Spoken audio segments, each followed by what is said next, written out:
Daily learning பர்பஸில் 1 மினிட்ல stock மார்க்கெட்டை கற்றுக்கலாம் வாங்க. மியூச்சுவல் ஃபண்ட்ஸ் வந்து பார்த்தீங்கன்னா ஸ்டாக் மார்க்கெட்டில் டெய்லி ஒரு ஸ்டாக்ஸ் மேலே இன்வெஸ்ட்மெண்ட் பண்ணும். அந்த ஸ்டாக்ஸ் வந்து என்ன ஆகும் கேட்டிங்கன்னா சடனாக ஒரு அப்வர்டு மொமெண்டம் கொடுக்கும். அது எப்படி கொடுக்குது அப்படிங்கிறது நமக்கு தெரியாது. அப்போ அதை நம்ம எப்படி கொடுக்குதுங்கிறத நம்ம தெரிஞ்சுக்கலாம். நம்ம பேஜை ஒன்றும் ஃபாலோ பண்ணலன்னா ஃபாலோ பண்ணிக்கோங்க. இந்த ரீலை சேவ் பண்ணி ரீபோஸ்ட் பண்ணிக்கோங்க. அப்போ உங்களுக்கு யூஸ்ஃபுல்லாக இருக்கும் மோர் தென் அப்டேட்ஸ்க்கு. இப்போ நேராக நீங்கள் என்ன பண்ணீங்கன்னா கூகுளில் போங்க, ஈக்விட்டி மாஸ்டர்ஸ்னு சொல்லி சர்ச் பண்ணுங்கள். சர்ச் பண்ணனே ஒரு காலம் ஓப்பன் ஆகும். இதை கிளிக் பண்ணி உள்ளே போங்க. உள்ளே போனோடனே பார்த்தீங்கன்னா ஸ்டாக் ஸ்க்ரீனர் இருக்கும். அந்த ஸ்டாக் ஸ்க்ரீனரை கிளிக் பண்ணுங்கள். கிளிக் பண்ணி ஸ்க்ரோல் பண்ணிங்கன்னா இந்த இடத்துல பாருங்கள், stock recently bought by mutual fund holder அப்படின்னு சொல்லி இருக்கும். ஓகேங்களா?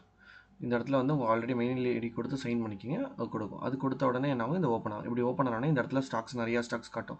எந்தெந்த ஸ்டாக்ஸ்லாம் வந்து இந்த குவார்டர் அண்ட் குவார்ட்டரில் வந்து மியூச்சுவல் ஃபண்ட்ஸ் வாங்கியிருக்காங்க இருக்குது. இதில் வந்து ஃபில்டருங்கிற ஒரு ஆப்ஷன் இருக்கும். அந்த ஆப்ஷன் கிளிக் பண்ணிங்கன்னா மிட் கேப் ஸ்மால் கேப் இதில் எது வேணுமோ சொல்லி நீங்கள் என்ன பண்ணலாம், ஃபோக்கஸ் பண்ணிக்கலாம். இந்த ஸ்டாக்ஸில் வந்து உள்ளுக்குள்ளே போய் நீங்கள் செக் பண்ணி பாருங்கள். ஃபண்டமெண்டலாகவும் டெக்னிக்கலாகவும் அனாலிசிஸ் பண்ணி எதை பிரேக் அவுட் நடக்குது, பிரேக் டவுன் நடக்குதுங்கிற ஸ்ட்ரக்சரை ஃபோக்கஸ் பண்ணி என்ன பண்ணுங்கள், நீங்கள் ஒரு ட்ரேடை இம்ப்ளிமெண்ட் பண்ணுங்கள். ஓகேங்களா? இந்த வீடியோ யூஸ்ஃபுல்லாக இருந்துச்சுன்னா உங்களோட வேல்யூபிள் ஃபீட்பேக் கமெண்ட் பண்ணுங்கள். Stay tuned on smart trader. Thank you.